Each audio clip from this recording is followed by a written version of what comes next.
पिला माने study success channel रे मो गोपबंधु आज वीडियो रे समस्त को स्वागत जनाऊँ। तो पिला माने आमे प्लस 2 सेकेंड ईयर इतिहास बही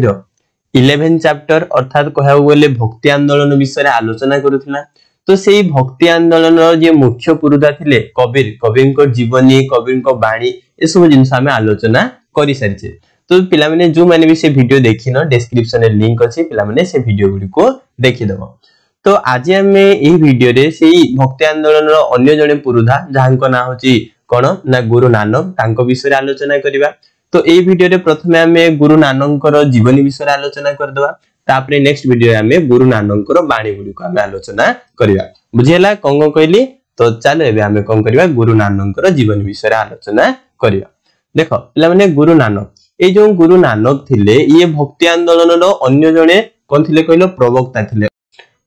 अर्थात कहया गले गुरु नानक मध्य भक्ति आंदोलन बा भक्ति उपरे बेसी गुरुत्व दोथिले। से भी कहउथिले जे प्रेम और भक्ति माध्यम रे आमे ईश्वरन को पाई परिबा। एक कथा के कहउथिले ना गुरु नानक कहउथिले। आउ ये हिंदू एवं मुसलमान को मध्य रे थिबा समन्वय रक्षा करिबा पई से कोन करथिले कहलो ना आरंभ करथिले धर्म संस्कार आंदोलन। कोन कहला ना जो हिंदू और मुसलमान मान को मध्य रे हला विभिन्न घृणा भाव थिला, विभिन्न कहउथिले झगड़ा लाउथिले, तांको भितरे शांति नथिला। तो तांको भितरे समन्वय रक्षा करिया पई हिंदू और मुसलमान को एकत्र करिया पई ये भी हला से धर्म संस्कार आंदोलन आरंभ करथिले। अर्थात ना किछि धर्म को परिवर्तन करिकि से माने कहउथिले हिंदू और मुसलमान मान को एकत्र करिया पई गुरु नानक मध्य चाहुथिले। आउ ए जो गुरु नानक थिले निजरो बाणी गुडी को पंजाबी भाषा रे प्रचार करथिले। हला क्वेश्चन आसी थाए पिला माने मन रखिवो जे गुरु नानक निजरो बाणी गुडी को केउ भाषा रे प्रचार करूथिले ना गुरु नानक निजरो बाणी गुडी को पंजाबी भाषा रे प्रचार करूथिले। आउ ए गुरु नानक तांको बाणी गुडी को प्रथम ग्राम रे प्रचार कले बा गां गुडी करे प्रचार कले। आउ यांको बाणी गुडी को एते भलो थिला जे लोक माने तांको बाणी गुडी को एते मात्रा रे ग्रहण करूथिले जे से ग्राम परिवेश रु धीरे धीरे आमो कहिछि कहलो पूरा पूरी भारतर कोण अनुकोण रे तांको बाणी गुडी को प्रचारित होबा को लागिला। कहार ना गुरु नानकर। आउ तांकर धर्म मत को बा तांको बाणी गुडी को जो व्यक्ति माने ग्रहण करिथिले से व्यक्ति मानकु सिख नाम रे नामित कराला। बुझियला कोन कहली ना गुरु नानकर धर्म बाणी गुडी को जो माने भी ग्रहण कले सेही लोक मानकु कोन बोली कहला ना सेही व्यक्ति मानकु ना सिख बोली कहा गला। बुझियला। आउ जदि कथा हमें कहिबा ए नानक को सिख धर्म रो प्रवक्ता रूपे परिगणित कराला बा सिख धर्म रो मुख्य बा प्रवक्ता किए ना गुरु नानक।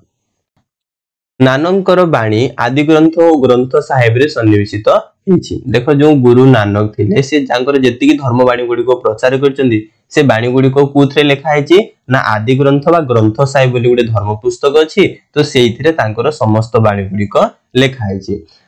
आउ ए जो आदि ग्रंथ बा ग्रंथ साहेब ए पुस्तकटी होछि कोन सिख धर्म रो प्रधान धर्म ग्रंथ मुख्य धर्म ग्रंथ होछि कुडा ए आदि ग्रंथ बा गुरु ग्रंथ साहेब। आउ ए जो आदि ग्रंथडा लेखा हिछि कुथरे लेखा हिछि केउ भाषा रे लेखा हिछि ना पंजाबी भाषा रे लेखा हिछि एवं लिपि होछि गुरुमुखी लिपि। लिपि बोले कोन जोटा आमे लेखि थाउ केउथरे लिखुतिले से माने गुरुमुखी लिपि रे लेखुतिले। जेमदि पिला माने आमो ओडिया भाषा हमरो लिपि मध्ये कोन ना ओडिया लिपि। जदि आमे हिंदी कथा कहबा हिंदी रो भाषा होछि कोन हिंदी भाषा किंतु तांको लिपि कोन तांको लिपि होछि देवनागरी लिपि। तो सेमति हिसाब रे पंजाबी भाषा रो लिपि कोन ना लिपि होछि कोन गुरुमुखी लिपि। एतिक जिंस जानि पालो से को धर्म प्रतिष्ठा करिथिले हला से धर्म रो ना कोन ना सिख धर्म। ता से तो से केउ मान को सिख बोली कहउतला तांको धर्मवाणी गुडी को जो माने भी ग्रहण करथिले तांको सिख बोली कहला। तापरे हमें जानिला जे गुरु नानक समस्त बाणी गुडी को केउ पुस्तक रे लेखा हिछि ना गुरु ग्रंथ साहेब बा आदि ग्रंथ रे लेखा हिछि। सेटा को भाषा रे रचना कराइछि ना पंजाबी भाषा रे जदि लिपि पचारछि ताले गुरुमुखी लिपि रे लेखा अछि बोली तमे सब आंसर दबो। बुझियला एतकी जिंस क्लियर हेलो। तो एबे चलो ताय से केबे जन्म ग्रहण करथिले केउठी ग्रहण करथिले से विषय मध्ये हमें जानि देबा। तो गुरु नानक 1469 ख्रीष्टाब्द रे जो पंजाब अछि पंजाब रो लाहौर शहर रो तालबंदी बोली गुडे गां थिला से तालबंदी ग्राम रे से कोन करथिले गुडे क्षत्रिय परिवार रे जन्म ग्रहण करिथिले। किए जन्म ग्रहण करिथिले गुरु नानक जन्म ग्रहण करिथिले। बुझि पारलो कोठारे ना पंजाब रो लाहौर शहर रो तालबंदी ग्राम रे से जन्म ग्रहण करिथिले। जानि पारलो। आउ तांको पितांको नाम थिला कालुबेदी बा कालाचांद। ताले तांको पापा के थिले ना कालुबेदी बा तांको कालाचांद बोली कुहाउतला बुझियला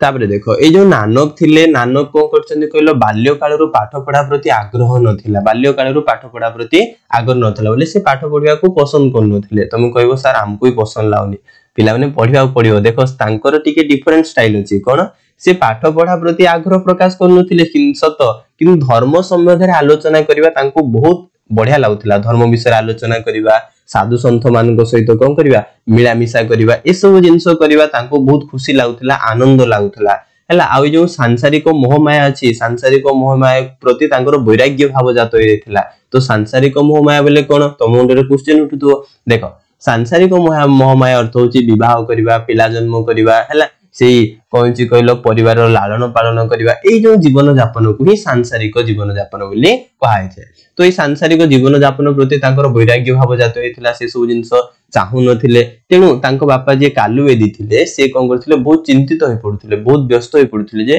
तांको पुत्र कोनची सन्यासी मानको सहित मिलामिशा करछि साधु संत मानको सहित मिलामिशा करछि हला तांको वंश आगो केमति बढ़िबो जदि से सांसारिक जीवन यापन न करियो तेनु सेति पई तांको बापा जे थिले कालुवेदी जे थिले से बहुत कोन थिले चिंतित होई पडुथिले हला देखो दिनकर घटना हेची ए जो नानक कोन करचंदी कहलो घररो सौदा आनिबा पई हला घररो जिंस पत्र आनिबा पई 20 टका धरि की बाहर को गले जेतुले से जाईचंती कोनची बाटरे से देखिले साधु संत मानको देखिले जेतुले देखिले से 20 टका कोन करिवे सौदा आनिबे कोन से 20 टका नेकी कोन करचंदी से साधु संत मानकर भोजन भोजन बोले खाद्य ग्रहण किणी कुणाई तांकू खुए देले आ से कहले जे एइटा होची उपयुक्त कोन सौदा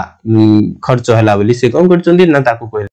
से एमती टाइप रो थिले बुझिला आउ थरे तो चाष कार्य करूथिले आउ से कहिथिले जे हृदय होची कृषि क्षेत्र सदृश तो आम हृदय को से कहा सहित तुलना करथिले गुटे कृषि क्षेत्र सहित तुलना करथिले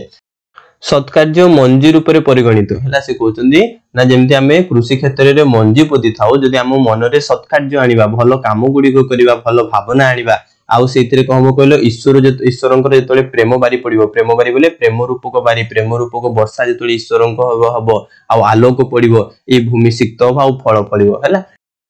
तांको कहबार अर्थ होची जदि हृदय रे आमे सत्कार्य आनिबा भलो भावना आनिबा ईश्वरंकु भलो पाइबा ईश्वरंकु भक्ति करिबा ताहाले आमे कोन करबा ईश्वरंकु पाइ परिबा आमे पुण्य लाभ करि परिबा आमे मोक्ष लाभ करि परिबा बोली से कहउथिले के कहउथिले ना नानक कहउथिले तांकर कहबार अर्थ होची ही एइटा बुझिला आउ एभली हिसाब रे कहउथिले जेतले तांकर पागलामी देखि कालुवेदी पूरा पूरी बहुत चिंतित होय गेले आउ भाबिले जे आंको मु कोन कर देबी